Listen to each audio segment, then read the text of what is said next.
हमारे उद्धारकर्ता प्रभु यीशु मसीह के अति पवित्र नाम से आप सभी प्रभु के प्रिय लोगों को जय मसीह की।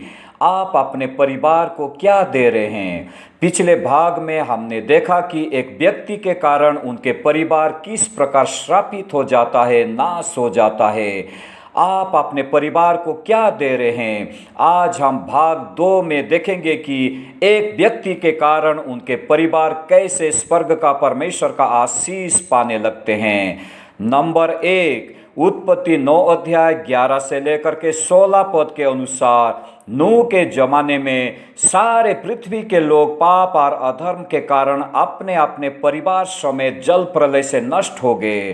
परंतु एक व्यक्ति नूह सृष्टिकर्ता परमेश्वर को विश्वास किया, उसके साथ साथ चला, दुनिया के पाप अधर्म से खुद को और खुद के परिवार को दूर रखा। इस कारण वो अपने को और अपना परिवार को अर्थात अपनी पत्नी और अपने 3 बेटे और 3 बहुओं को महाविनाश से जीवित बचा सका। नंबर 2, उत्पत्ति 18 अध्याय 18 से 19 पद के अनुसार अब्राहम अपने परिवार को जीवित परमेश्वर की आज्ञा और नियम देकर उसके मार्ग में बने रहने की शिक्षा दिया, जिसके कारण परमेश्वर ने अब्राहम के परिवार को, वंश को पृथ्वी की सारे मानव जाति के लिए आशीष का मूल कारण बना दिया। अब्राहम इसी दुनिया से जाने से पहले खुद परमेश्वर की आज्ञा मान करके आशीष पाया और सही उपदेश अपने परिवार को देकर उन्हें सदा के लिए आशीषित जीवन की आशीष दे करके चला गया। नंबर 3, यहोशू 6 का 25 और इब्रानी 11 का 31 के अनुसार यरीहो नगर के राहाब एक वेश्या और गैर इजरायली होने के बावजूद भी उसने जीवित परमेश्वर को विश्वास की और प्रभु के लोगों को अपने घर में पनाह दी। इसी कारण वो अपने को और अपने परिवार को महाविनाश से बचा सकी। जिस समय यरीहो नगर को पूरी रीति से परमेश्वर ने इजरायलियों के द्वारा नष्ट करके आग जला करके मिटा डाला, उस समय राहाब को और उसके परिवार के लोगों को राहाब के विश्वास के कार्य तथा प्रतिज्ञा के वचन के अनुसार जीवित बचा लिया गया। राहाब अपने को और अपने परिवार को बड़ी विनाश की मृत्यु से जीवित बचा पाई।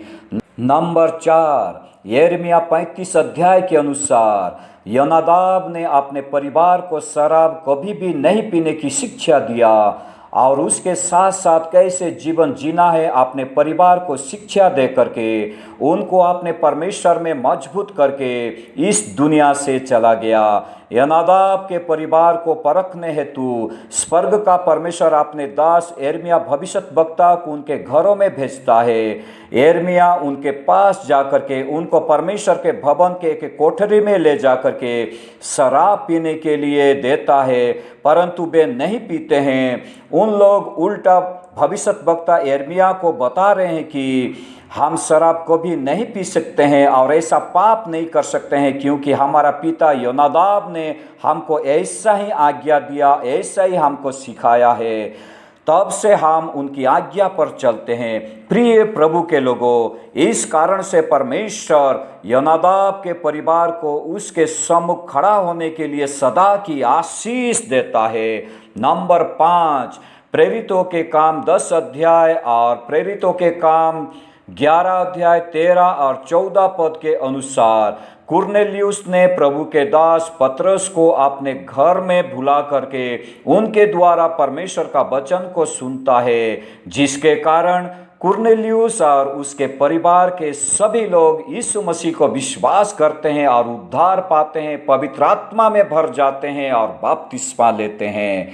कुरनेलियुस प्रभु के दास को अपने घर में वचन सुनाने हेतु लाया। इसके फलस्वरूप वो और उसके परिवार उद्धार पाते हैं। प्रेरितों के काम 16 अध्याय 25 से लेकर के 34 में उस दिन जेल के दारोगा ने भी यही काम करता है। वो पौलुस और सीलास को अपने घर में ले जाता है और उनके द्वारा परमेश्वर के वचन को परिवार के साथ बैठ करके सुनते हैं। एक बड़ी अद्भुत काम हो जाता है। वो दारोगा और उसके परिवार के सभी लोग प्रभु यीशु मसीह को विश्वास करने लगते हैं और उद्धार पाते हैं। प्रिय प्रभु के लोगों, आप अपने परिवार को क्या दे रहे हो? आज आपके परिवार कहाँ हैं? आपके परिवार आज किस परिस्थिति में है? आप अपने परिवार का पतन का कारण ना बने, आप अपने परिवार के लिए आशीष का कारण बने। आज वर्तमान काल के आकाश और पृथ्वी प्रभु के वचन के अनुसार आग में जल करके नष्ट होने वाला है। आज हमें अपने को और अपने परिवार को बचाना होगा। आज हमारे बीच में नूह, अब्राहम, योनादाब नहीं रहे।